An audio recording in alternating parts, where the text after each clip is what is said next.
नमस्कार, आप देख रहे हैं कौन बनेगा मुख्यमंत्री। मैं आपके साथ शोभना यादव। कौन बनेगा मुख्यमंत्री का ये एडिशन बहुत ही खास है क्योंकि उत्तर प्रदेश की राजधानी लखनऊ में मैं इस समय मौजूद हूं और आप अच्छी तरह जानते हैं कि इस लखनऊ की क्या अहमियत है। उत्तर प्रदेश की कुर्सी पर इस बार मुख्यमंत्री कौन बनेगा यही लड़ाई है। हालांकि एग्जिट पोल के जो नतीजे हैं वो तो बीजेपी के पक्ष में जाते हुए दिखाई दे रहे हैं। कल हमने एबीपी न्यूज और सी वोटर का जो सर्वे किया था, आज हमने जो पत्रकार हैं उत्तर प्रदेश के हर जिले के 3 पत्रकारों से हमने उनकी राय जानी, सर्वे किया। तो आज पत्रकारों का एग्जिट पोल क्या कह रहा है ये हम आपको दिखाएंगे। फटाफट मैं आपका जो मेरे साथ मेहमानों का एक बड़ा पैनल मौजूद है आपका तारुफ करा देती हूं और उसके बाद रोमाना डेटा सेंटर में आंकड़ों के साथ मौजूद है। और मैं आपको ये बताना चाहती हूं कि हमने हर जिले के जो 3 पत्रकारों से बात की, उनकी अच्छी खासी सियासी पकड़ है अपने अपने जिलों में। तो ये बहुत विश्वसनीय सर्वे है और मैं आपका तारुफ कराना चाहती हूं अतहर हुसैन साहब से, राजनीतिक विश्लेषक है। जोरदार तालियां तो बजा दीजिए लखनऊ। और हमारे साथ समाजवादी पार्टी के संतोष पांडे जी हैं, पूर्व विधायक हैं। बहुजन समाज पार्टी के फैजान खान साहब हैं, आप देख सकते हैं हाथी गले में लटका हुआ है इन्होंने। और आरएलडी के अनुपम मिश्रा जी हमारे साथ हैं, उनका मैं तारुफ कराऊंगी। सुरेंद्र राजपूत जी कांग्रेस के नेता हमारे साथ हैं। राकेश त्रिपाठी जी बीजेपी के नेता हैं। और देखिए शोर मच गया है यहाँ पर तालियों का। और वरिष्ठ पत्रकार बद्री नारायण जी भी हमारे साथ हैं। तो सब पत्रकारों की जो राय है वो भी जानेंगे और जो तमाम एक्सपर्ट्स हैं क्या कहना है उनका, क्या नफा क्या नुकसान। सीधे रुख करूंगी रोमाना का जो डेटा सेंटर में मौजूद है। रोमाना, यहाँ लखनऊ का मौसम तो बहुत खुशनुमा है। अब 10 मार्च को किसके हक में जाएगा ये तो 10 मार्च को पता चलेगा। फिलहाल आप पत्रकारों के एग्जिट पोल के आंकड़े दिखाइए फटाफट।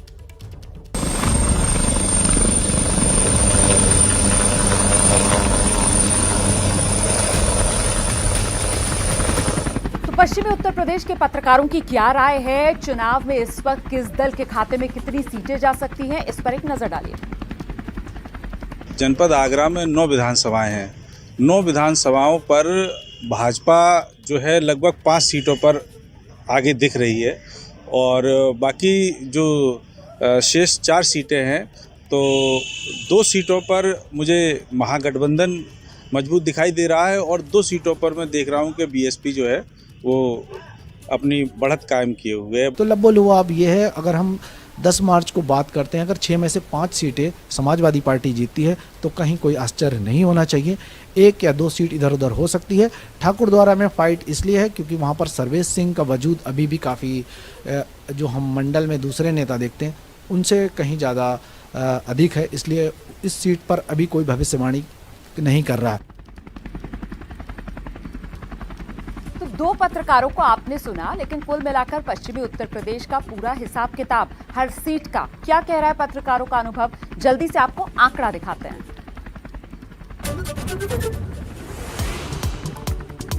तो ये पश्चिमी उत्तर प्रदेश का आंकड़ा आपके सामने 136 कुल सीटें हैं और इसमें आप देख सकते हैं बीजेपी गठबंधन के खाते में 65 सीटें, समाजवादी पार्टी गठबंधन में 67 सीटें, बीएसपी को 3, कांग्रेस 1, अन्य 0। शोभना,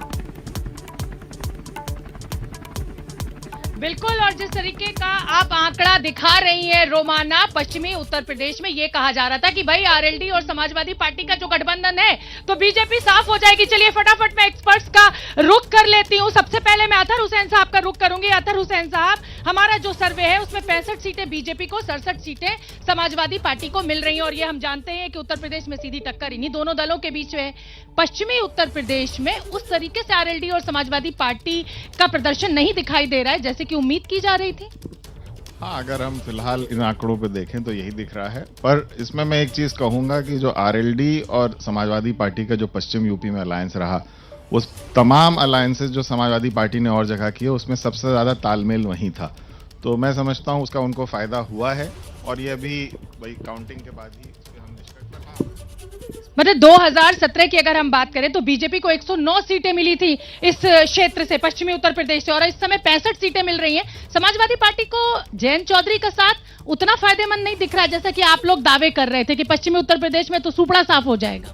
जिस तरह से नौजवानों ने, गरीबों ने, किसानों ने लाइन लगा के वोट किया है अखिलेश जी को और हमारे गठबंधन को, और जो एग्जिट पोल दिखाई पड़ रहा है उसके बिल्कुल विपरीत लोग बोल रहे हैं, लेकिन जब बक्सा खुलेगा, मशीन खुलेगी, आप रिजल्ट देखिएगा, पहले ही फेज में हमारी बढ़त हो जाएगी।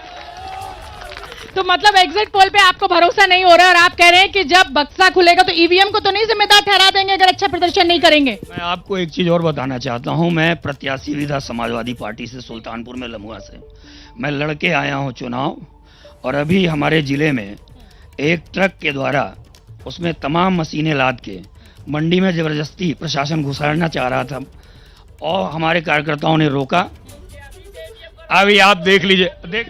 तो मतलब अभी से ईवीएम पे आरोप शुरू हो गया है। राकेश जी क्या लग रहा है जो किसान आंदोलन है उस पर आपका ध्रुवीकरण जो है वो आपको फायदा पहुंचा रहा है? जो ध्रुवीकरण की सियासत पश्चिमी उत्तर प्रदेश में या ये कहिए पूरे उत्तर प्रदेश में की गई? देखिए, जितने तरह के मुद्दे गढ़ने की कोशिश की गई थी, चाहे वो मुद्दा जाट आंदोलन का खड़ा करने की कोशिश की गई हो, चाहे वो किसान आंदोलन का खड़ा करने की कोशिश की गई हो, ब्राह्मण नाराज है, ये कोशिश भी इनके द्वारा खड़ी की जा रही थी। किसान आंदोलन खड़ा करने की कोशिश नहीं की गई, आपको तीनों बिल वापस लेने पड़े। मैं बता देता हूं, देखिए आप इस बात को स्पष्टता से जान लीजिए, पूरा उत्तर प्रदेश देखिए आप, पूरे उत्तर प्रदेश में किसान आंदोलन कहां दिख रहा था? दिल्ली बॉर्डर पर पंजाब राज्य के द्वारा, कांग्रेस के द्वारा प्रायोजित एक आंदोलन था, हमने फिर भी उसका सम्मान किया। आंदोलन जीवी जिसके लिए इस्तेमाल किया गया था, अगर वो आंदोलन जीवी थे, चलिए इस पर तो मैं बहस करूंगी, लेकिन आपको लग रहा है कि किसान आंदोलन के चलते ही आपको इतना नुकसान हुआ है? कोई नुकसान नहीं हो रहा है, आप विश्वास मानिए। इस समय फागुन का महीना चल रहा है और फागुन के महीने में जोगिरा चलता है, और इस समय जोगिरा क्या चल रहा है उत्तर प्रदेश में? उत्तर प्रदेश में कह रहे हैं राहुल डुबले, माया डुबली, अब की डूबी है जयंत, और चाप के फिर बुलडोजर दौड़ी, गोरखपुर के आई हैं फिर से महंत। सुरेंद्र राजपूत जी, कांग्रेस कहां है? पश्चिमी उत्तर प्रदेश किसानों के साथ खड़े होने वाले राहुल गांधी ने सबसे ज्यादा जिसे कहें मीडिया के सामने आकर आवाज उठाई, क्यों नहीं फायदा हुआ? अब ये तो आप लोग कह रहे हैं, एग्जिट पोल कह रहा है, जनता तो अभी नहीं कह रही, 10 तारीख को कहेगी। मैं दो चीजें बड़ी स्पष्ट कह दूं कि जिस तरीके से भारतीय जनता पार्टी अब अहंकार में बोल रही है, किसान आंदोलन को जाट आंदोलन बोल रही है, पश्चिम उत्तर प्रदेश का आंदोलन बोल रही है, 10 तारीख इनको बताएगी कि बेरोजगारों का आंदोलन क्या होता है, किसानों का आंदोलन क्या होता है। और जिस तरीके से अहंकार से बुलडोजर की बात कर रहे हैं, जनता अपने आप जवाब दे करके ईवीएम में बंद कर चुकी है। और आज 2 दिन और ईवीएम पे तो भरोसा है ना इस बार? हमें तो देखो शोभना, एक चीज मैं आपको बहुत स्पष्ट कहूं कि आप लोग किसी भी तरीके के निर्णय में मीमांसा करें, ईवीएम हम ही लाए थे, 1, और ईवीएम पर हमने हमेशा भरोसा किया, 2, ईवीएम पर एक बड़े वर्ग को भरोसा नहीं है। लोकतंत्र में अगर देश के एक आदमी को भी भरोसा नहीं है तो उसको भरोसा कायम कराना सरकार का काम है और आयोग का काम है। फैजान, हाँ एक बात जोड़ दो, इन्होंने कहा लोकतंत्र में एक भी आदमी को भरोसा नहीं है। कांग्रेस पार्टी के भीतर से इतनी चिट्ठियां लिखी गई, बावजूद इसके अब तक लोकतंत्र नहीं कायम कर पा रहे हैं कि राहुल जी पर कांग्रेसियों को भरोसा नहीं है। चलिए ठीक है, फैजान साहब मैं ये जानना चाहती हूँ कि बहुजन समाज पार्टी कहाँ खड़ी है? समाजवादी पार्टी कह रही है कि आप तो बीजेपी के साथ हैं और कुछ दिख भी नहीं रहा एग्जिट पोल में। 3 सीटें पश्चिमी उत्तर प्रदेश में। देखिए शोभना जी, ये तो आपका एग्जिट पोल बता रहा, 2007 में भी मेरे ख्याल से सारे एग्जिट पोल ने यही बताया था, और बहुजन समाज पार्टी को 40 से 50 सीट ही दे रहा था, और हम उस वक्त भी प्रचंड बहुमत के साथ आए थे, और 2022 में भी प्रचंड बहुमत के साथ आएंगे।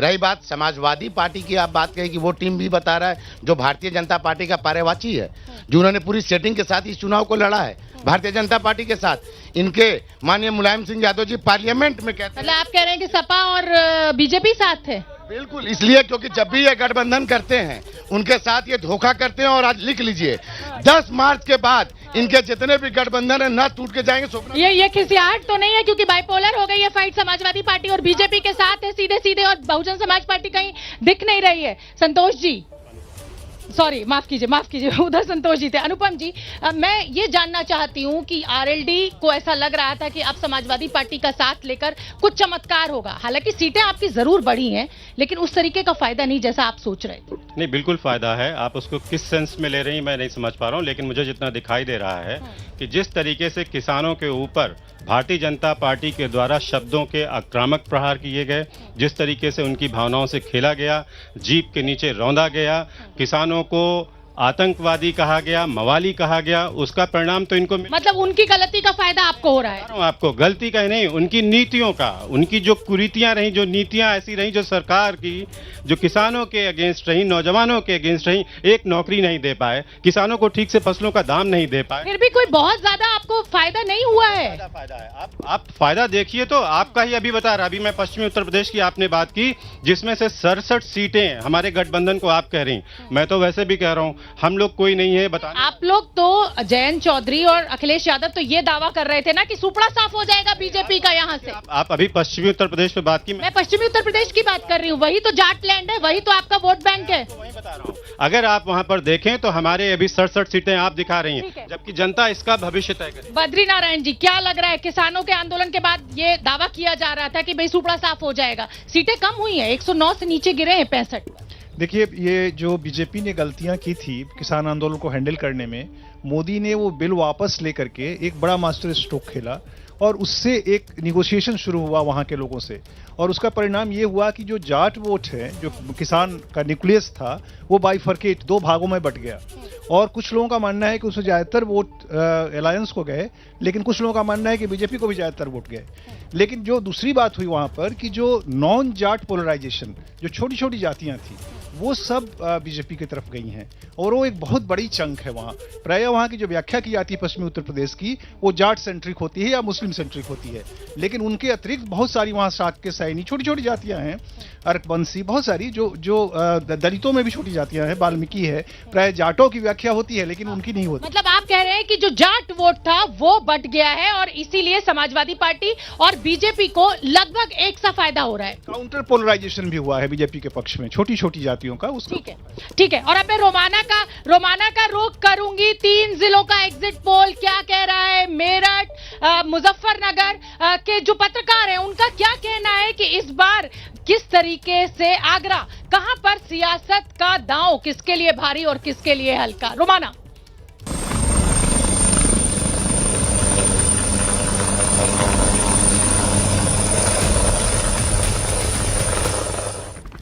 तो मेरठ, मुजफ्फरनगर और आगरा 3 जिले। तो पहले मेरठ का बताते हैं आपको कि मेरठ के पत्रकार क्या राय रख रहे हैं मेरठ के बारे में। तो मेरठ जिसमें 7 सीटें आती हैं और यहां पर पत्रकार जो हैं 3 बीजेपी को दे रहे हैं, 4 समाजवादी पार्टी को। ये मेरठ का आंकड़ा। अगला जिला आगरा। आगरा 9 विधानसभा सीटें 8 बीजेपी के खाते में जा रही हैं और यहां पर 1 सीट कांग्रेस को मिल रही है।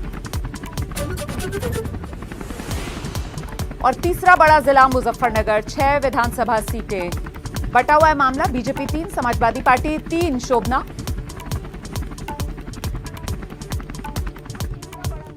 बिल्कुल रोमाना, जिस तरीके का आंकड़ा आप दिखा रही हैं, देखिए बीजेपी की सीटें जरूर कम होती हुई नजर आ रही है, लेकिन जैसा कि समाजवादी पार्टी का ये दावा था कि नहीं भाई इस बार तो सत्ता में हम आएंगे, योगी को तो गोरखपुर वापस लौटना पड़ेगा, ऐसा तो कुछ दिखाई नहीं दे रहा है। जनता से भी फटाफट एक छोटा रिएक्शन ले लेना चाहिए। क्या कहेंगे आप, जिस तरीके का आंकड़ा एग्जिट पोल में आ रहा है? महाराज जी आ रहे हैं। महाराज जी आ रहे हैं, क्या कहेंगे आप? बिल्कुल, अभी जो सरकार चल रही है वर्तमान सरकार, उसके बदलने के तो मेरे को आसार नहीं दिख रहे। वर्तमान सरकार के बदलने के कोई आसार नहीं दिख रहे मेरे हिसाब से भी बीजेपी। अच्छा, मतलब मुझे लग रहा है कि दर्शक भी 2 खेमे में बटे हुए हैं। 1 मिनट, एक दर्शक का और रिएक्शन ले लेते हैं। मैम, समाजवादी पार्टी के मुख्य ये प्रवक्ता यहाँ पे खड़े हुए, इनसे पूछिए कि ये परिवारवाद की राजनीति करते हैं। अरे अब तो वोट पड़ गया, अब कुछ नहीं। अब जैसे वैसे मैम ईवीएम का रोना रोएंगे। ईवीएम मुन्नी के ज्यादा ये लोग बदनाम करने का काम। चलिए पूछ लेंगे, बताइए। परिवारवाद की बात कर रहे हैं, पहले अपने गिरबान में झाके परिवारवाद क्या होता है। हमारे यहाँ तो एक पार्टी से, एक परिवार से 1 टिकट दिया गया, कभी किसी को 2 टिकट नहीं दिया गया है। और सारी जितनी नीतियां हैं ये भारतीय जनता पार्टी की, इन सब को ताक पे रखते हो। 10 तारीख को आपको देख लीजिएगा खुद। चलिए, तो 10 तारीख को देखेंगे कि किसको फायदा हो रहा है, कौन कुर्सी पर काबिज हो रहा है। राकेश जी, नुकसान तो हो रहा है, भले ही आप सरकार बनाते दिख रहे, ब्रांड मोदी, ब्रांड योगी, क्यों 300 के नीचे सीटें चली गई? आपका तो दावा था कि 300 के ऊपर। सकते हैं इस सवाल का? मैं एग्जिट पोल की बात कर रही हूँ। सवाल का जवाब आपको 2017 से मिल जाएगा। 2017 में भी ओपिनियन पोल और exit poll Bharatiya Janata party को कंफर्टेबल मेजॉरिटी तक दिखा रहे थे। कोई नहीं कहता 300 पार होगा, लेकिन परिणाम 300 पार तक गया ना। रुझान बताते हैं ये एग्जिट पोल, ओपिनियन पोल, और ये रुझान बता रहे हैं कि भाजपा सरकार बना रही है, और ये रुझान बता रहे हैं कि बुलडोजर का पहिया चलता रहेगा, रुकेगा नहीं। ये जिस कानून व्यवस्था और जिस बुलडोजर का आप बार बार जिक्र कर रहे हैं, अगर जनता को वो इतना पसंद आया होता तो आपकी सीटें फिर क्यों कम हो रही होती? 300 से तो और ऊपर 400 की तरफ बढ़ते आप। नहीं, बिल्कुल नहीं सीटें कम होंगी। मैंने कहा ना, ये बुलडोजर का पहिया है, चलता रहेगा, रुकेगा नहीं। ये गोरखपुर के महंत है, झुकेगा नहीं। गोरखपुर के देखिए शोभना जी, भारतीय जनता पार्टी को जिस रुझान से ही इतनी खुशी मिल रही है, 10 मार्च को उनकी हैसियत पता चल जाएगी। दूसरी बात आप देख रही हैं तो बहुजन समाज पार्टी कहाँ है? मायावती तो दिखी नहीं पूरे चुनाव में। आप लोग उन्हें दिखाए नहीं, ये अलग बात है। ये गलत आरोप है, हमने सबको दिखाया। बताइए 7 फरवरी से 3 मार्च तक आपने कौन सी रैली उनकी कवर की? ये तो आप बताइए, उन्होंने कितनी रैलियां की? रैलियां किया उन्होंने। ठीक है, चलिए नतीजे बता देंगे। बताइए आप, जिस तरीके से समाजवादी पार्टी को फायदा तो हो रहा है, लेकिन सत्ता में लौटते हुए आप नहीं दिख रहे। जिस तरह से बाबा जी का बयान आ रहा था कि हम गर्मी निकाल देंगे, पश्चिम से वहाँ के नौजवानों, किसानों, गरीबों ने साइकिल की इतनी बटन दबाई है, और पूर्वांचल आते आते हम लोगों ने देखा है, महसूस किया अपने चुनाव के बाद। मैं गया था, जिस तरह से पूर्वांचल के आंकड़े की भी बात करेंगे, अभी पश्चिमी उत्तर प्रदेश में रहते हैं। तो मैं बताना चाहता हूं कि साइकिल की बटन इतनी दब गई है कि बाबा जी की गर्मी 10 तारीख को जनता ने निकाल दिया। ठीक है, हर तरीके के ध्रुवीकरण की कोशिश जो है वो बीजेपी के द्वारा की गई। मुजफ्फरनगर दंगों को जोर शोर से उठाया गया, कैराना का भी मुद्दा आया, लेकिन सीटें कम हो रही हैं। क्या वजह आप देख रहे हैं? हाँ, कहीं ना कहीं ये चुनाव जो है ध्रुवीकरण पे नहीं चला, चाहे वो जातीय ध्रुवीकरण हो, चाहे वो मजहबी हो, और विकास का मुद्दा। और भाजपा को भी वही डिस्कोर्स लाना पड़ा। जब उन्होंने लाभार्थी वर्ड यूज किया तो कहीं ना कहीं उनके भी जहन में है कि अब जनता जो है वो विकास चाहती है, कुछ ना कुछ अपने लिए लाभ चाहती है। ठीक है, लड़की हूं लड़ सकती हूं, बड़ा नारा दिया गया, लेकिन मोदी जी की जो फैन फॉलोइंगशिप है, जो महिला वोट है, वो मुझे लग रहा है कि अभी भी बिल्कुल स्टिक होके मोदी जी के साथ खड़ा हुआ है। आप मानते रहिए, सच बात यह है कि लड़की हूं लड़ सकती हूं का नारा 7 तारीख के एग्जिट पोल पे ही नहीं, 8 तारीख को आज यहां भी दिखाई दिया। 20,000 लड़कियां थी यहां पर जो लड़ सकने की दुहाई दी। आंकड़ों में क्यों नहीं दिख रहा है सुरेंद्र जी? आधी आबादी है, अगर लड़की हूं लड़ सकती हूं नारे के साथ महिलाएं आ जाती तो आपकी सीटें कुछ बढ़ ना जाती। हम खाली सत्ता परिवर्तन के लिए नहीं, व्यवस्था परिवर्तन के लिए भी बात कर रहे हैं। और एक चीज आप जान लीजिए, हम लोग जनता में हैं, और एक अभी इन्होंने जोगीरा सुनाया, होली का मामला है, तो वो भी सुन नहीं लीजिए। तो होली के रंगों का इस बार कहते हैं ना कि बैंक लूट कर मोदी भागा, सोता चौकी। प्रधानमंत्री है, मुझे लगता है इस तरीके की भाषा नहीं। सुनिए, मेरा नहीं, कुमार विश्वास का है। चलिए सुनाइए। कि बैंक लूट कर बैंक लूट कर मोदी भागा, सोता चौकीदार, और कुछ भी पूछो एक ही उत्तर, नेहरू जिम्मेदार, जोगीरा सारा। चलिए अनुपम जी, देखिए यहाँ पर तो अब जोगीरा सारा रहा, होली का माहौल है, तो जाहिर सी बात है कि ऐसे गानों का भी इस समय खूब बोलबाला है। लेकिन मेरा सवाल आपसे यही है कि 10 मार्च को नतीजे आने वाले हैं, क्या जयंत चौधरी की सियासत चमकेगी? क्या आने वाला भविष्य आप उनके लिए देख रहे हैं? जिस तरीके से आपको लग रहा है कि जाट आपके साथ है, लेकिन जाट वोट बटा है, ये बद्रीनारायण जी कह रहे हैं। देखिए, वर्तमान परिप्रेक्ष्य में जैन जी बहुत ही अच्छे से राजनीतिक आधार लेके वहां से आ रहे हैं, नंबर 1। दूसरा, ये जोगीरा जो बहुत चल रहा है, मैं उस पर आना नहीं चाहता था। पहली बात है कि बाबा जी के बुलडोजर में रिवर्स गियर लग चुका है, वो अपने को ही रौंद रहा है। बुलडोजर में कोई भी गियर लगे वो उल्टा नहीं चल सकता। नहीं, उनका चल रहा है, उनके में एक गियर लगा है और भाजपा पूरी रौंदी जा रही, पॉइंट नंबर 1। दूसरी ये, अरे सुन लीजिए, सत्य को कहने के लिए किसी शपथ की जरूरत नहीं होती, और नदियों को बहने के लिए किसी पथ की जरूरत नहीं होती, और बढ़ते जमाने में जो मजबूत इरादों पर उन्हें किसी भी रथ की जरूरत नहीं होती। भाई, इस मंच पर बहुत सारे कवि मौजूद है, तो आनंद बड़ा आ रहा है चर्चा में। क्यों बद्रीनारायण जी, क्या कहेंगे आप? लेकिन जो बात इन तमाम नेताओं ने रखी, आप उससे सहमत हैं? क्या कहेंगे? देखिए, मुझे ये लगता है कि सबके अपने अपने पक्ष हैं, और ये मानना पड़ेगा कि इस बार का चुनाव 2 वृत्तांतों के संघर्ष का चुनाव था। एक तरफ सुरक्षा, राशन और हिंदुत्व की डिग्निटी। बिल्कुल जाहिर सी बात है कि जो राशन योजना है वो बीजेपी के लिए बहुत बड़ा गेम चेंजर साबित हो रही है। लाभार्थियों की बात लगातार बीजेपी के द्वारा की जा रही है। तो ये तो हमने पश्चिमी उत्तर प्रदेश का आंकड़ा आपको दिखाया।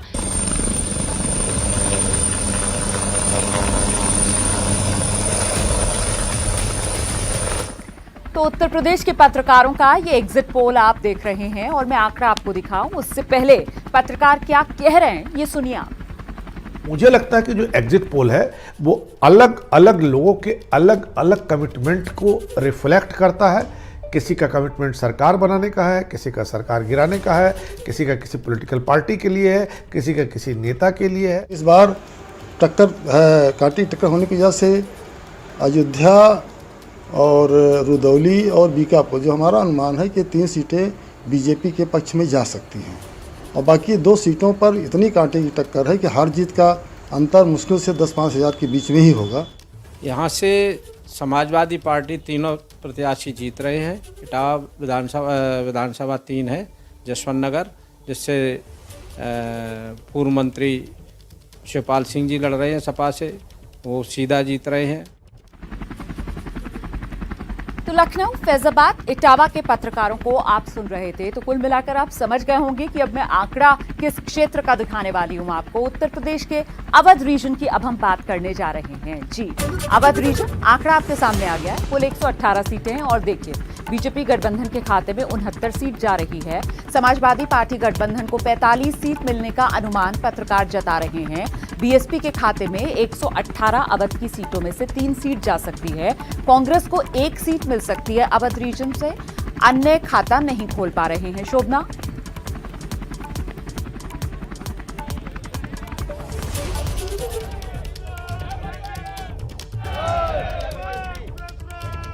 तो आंकड़ा आपने देखा और अवध रीजन की अगर हम बात करें तो यहाँ पर भी बीजेपी को भारी नुकसान हो रहा है। 118 सीटों में से 2017 में 97 सीटें बीजेपी ने जीती थी, लेकिन इस समय जो पत्रकारों का एग्जिट पोल है वो ये कह रहा है कि साहब 59 सीटें सिर्फ बीजेपी को मिलेंगी। समाजवादी पार्टी को फायदा हुआ है। अवध रीजन जो कि बीजेपी का गढ़ कहा जाता है, राम मंदिर का मुद्दा सबसे गर्म, लेकिन जनता की राय ले लेते हैं उसके बाद नेताओं का रुख करेंगे। 69 सीटें, माफ कीजिए 69 सीटें बीजेपी को मिल रही है। निपट चुके हैं अखिलेश, कुछ नहीं बचा है शेष। आ रहे हैं योगी जी, फिर उत्तर प्रदेश संभाले।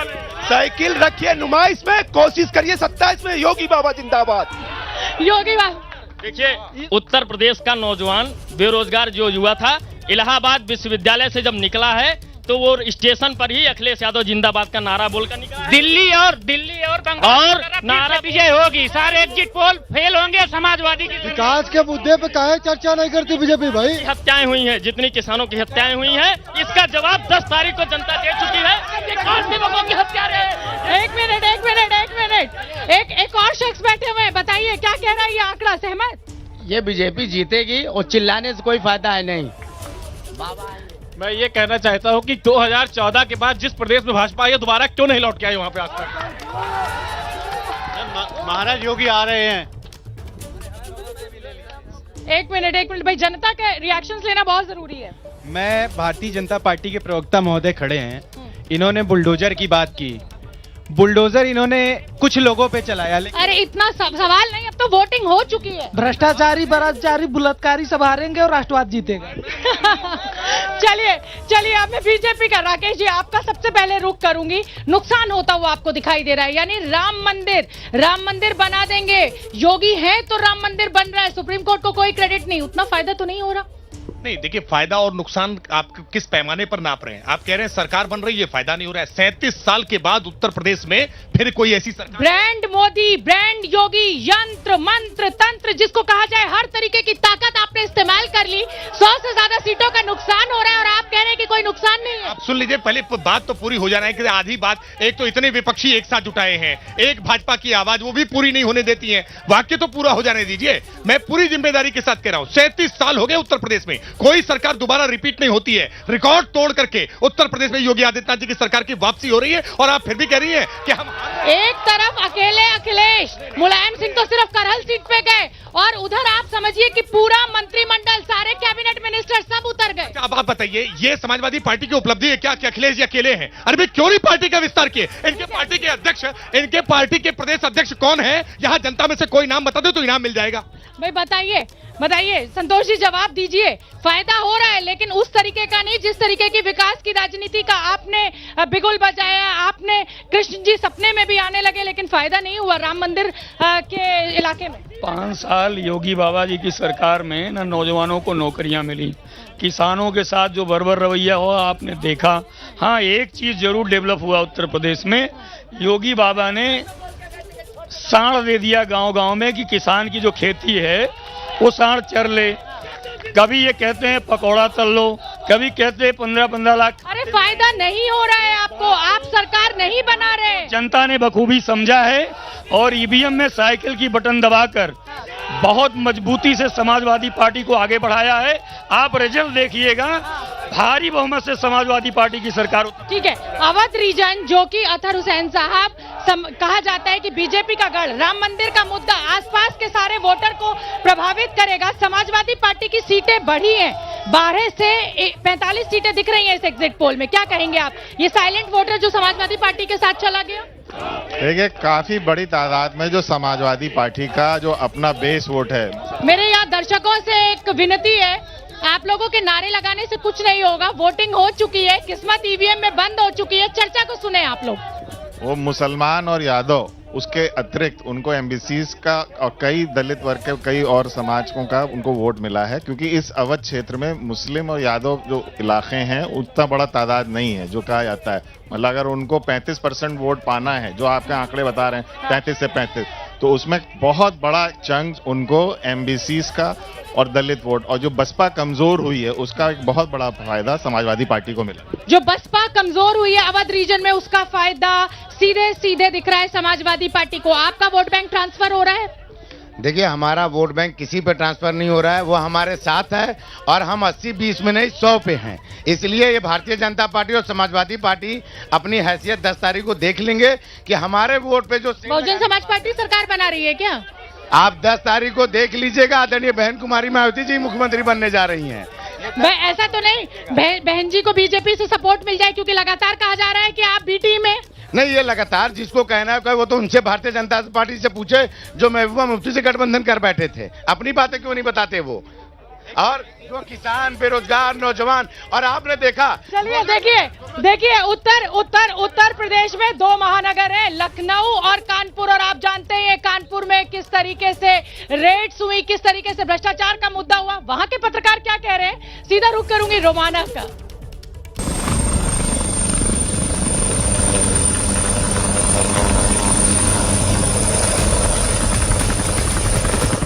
दरअसल उत्तर प्रदेश का जो अवध इलाका है ना, अवध में ये 2 महानगर हैं, कानपुर और लखनऊ, जिसके आंकड़े मैं आपको दिखाऊंगी। तो आइए जरा पहले कानपुर से शुरुआत करते हैं, दिखा देते हैं आपको पहले कानपुर में कुल विधानसभा सीटें कितनी आती हैं। अच्छा, कानपुर विधानसभा सीटें, कानपुर देहात, ये अलग अलग हैं। तो कानपुर आप देख सकते हैं 10 विधानसभा सीटें इसमें कुल मिलाकर जो आ रही हैं, और ऐसे में बीजेपी के खाते में 8, समाजवादी पार्टी के खाते में 2 सीटें जाती हुई इन 10 सीट में से। ये कानपुर का पत्रकारों का पोल आप देख रहे हैं। आगे बढ़ते हैं, अब लखनऊ की बात कर लेते हैं। राजधानी लखनऊ 9 विधानसभा सीटें आती हैं, और इन 9 में से देखिए आप किस तरीके से बंटवारा हुआ है। 4 बीजेपी के खाते में जा रही हैं, 5 समाजवादी पार्टी के खाते में।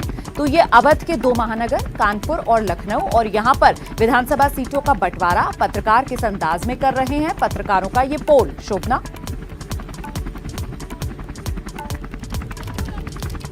लखनऊ और कानपुर से दिखा रही है। देखिए सीटें जरूर बीजेपी की कम हो रही है रोमाना, लेकिन समाजवादी पार्टी को भी इतना कोई फायदा होता हुआ नहीं दिखाई दे रहा है कि समाजवादी पार्टी के अखिलेश यादव मुख्यमंत्री की कुर्सी पर पहुंच जाए।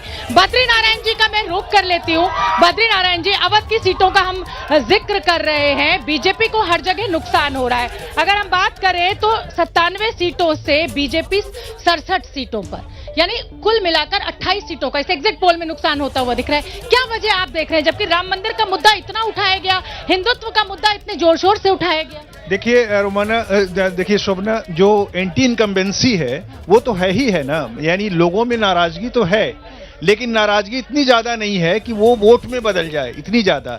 लेकिन इससे डिक्लाइन हुआ है, इरोजन हुआ है वोट में बीजेपी के, लेकिन इरोजन के बावजूद वो इरोजन इतना ज्यादा नहीं हुआ है कि उसको सत्ता से हटा दे।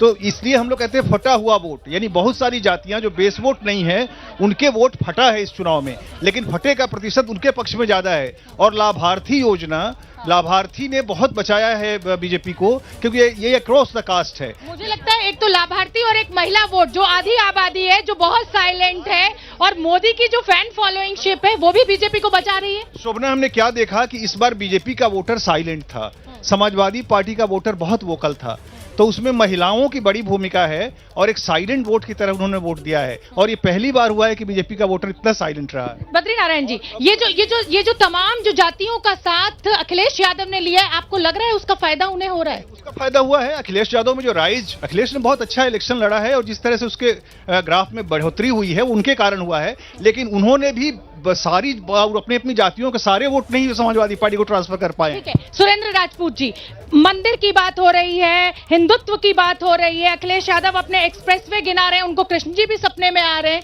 कांग्रेस कहां है? क्यों नहीं आप उत्तर प्रदेश में कोई भी जमीन अपनी बना पा रहे हैं? लगभग मुझे लगता है 3 दशक हो गए हैं आप लोगों को। देखिए, कहते हैं ना कि दोनों ही पक्ष आए हैं तैयारियों के साथ, हम गर्दनों के साथ हैं, वो आरियों के साथ। वो हिंदू मुसलमान करें, हमें तो आपकी आरियां कहाँ हैं? हम तो लड़की हूं लड़ सकती हूं की बात कर सकते हैं, हम बेरोजगारी की बात कर सकते हैं, हम किसान को 2500 रुपए क्विंटल गेहूं और चावल देने की बात कर सकते हैं, हम गन्ने को 400 रुपए क्विंटल देने की बात कर सकते हैं, हम हिंदू और मुसलमान को मिलाने की बात कर सकते हैं, डिवीजन की बात नहीं कर सकते। हिंदू मुसलमान को मिलाने की बात देखिए कांग्रेस कर रही है, समाजवादी पार्टी भी कह रहे हैं कि आप समाज को बांट रहे हैं। अयोध्या, जिसको कहा जाए कि भाई गढ़, आपका पूरे आसपास का इलाका अवध रीजन, नुकसान हो रहा है बहुत। ये केवल बात कर सकते हो और हम काम कर सकते हैं। हाँ। हमने काम करके दिखाया है। 44 लाख लोगों को हमने। फिर सीटें कम क्यों हो रही हैं? बिल्कुल नहीं कम होंगी, हम पूरे विश्वास के साथ कह रहे हैं, भरोसे के साथ कह रहे हैं। आप जितने एग्जिट पोल हैं, ये सारे एग्जिट पोल का औसत निकाल करके भी देख लीजिए, तो भी आपको भारतीय जनता पार्टी एक बड़ी बढ़त। कितनी सीटें आ रही हैं आपकी? हम पूरे विश्वास से कह रहे हैं 2017 में जितनी सीटें थी उससे ज्यादा। मैं एक मतलब 300 प्लस इस बार भी? बिल्कुल पिछले से ज्यादा। एक बात मैं केवल कहूं, आप अभी विश्लेषण में आया कि बसपा का जो सीटें घट रही हैं वो सपा को जा रही है। संभव ही नहीं है। बसपा सपा का गठबंधन जब हुआ तब तो सीटें में वोट ट्रांसफर करा नहीं पाए, अब बसपा का वोटर भाजपा के साथ आया है। यानी दलित वोट जो है, जो बहुजन समाज पार्टी का वोट बैंक है, वो बीजेपी के नेता का दावा है कि भाई वो तो बीजेपी को ट्रांसफर हुआ है, समाजवादी पार्टी को नहीं।